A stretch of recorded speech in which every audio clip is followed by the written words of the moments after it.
आज मी आता बोटीमध्ये आलेलो आहे आणि मासेमारी करण्याची एक छोटासा शार्क फिश भेटलेला आहे. खरं म्हणजे तो पकडायचा नसतो, तो सोडायचा असतो. कारण शार्क हे एक विलुप्त प्रजातीतला मासा आहे. पाहूया त्या शार्क फिशला.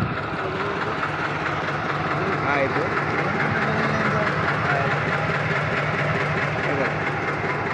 हा शार्क फिश आहे तो आणि तो सध्या जिवंत आहे. मग आपण त्याला पाण्यामध्ये सोडायला हवं.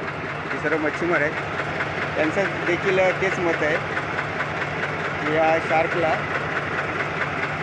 पाण्यात सोडायला पाहिजे, जेणेकरून तो विलुप्त प्रजातीचा आहे.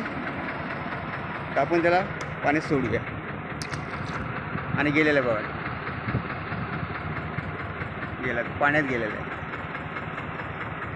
धन्यवाद.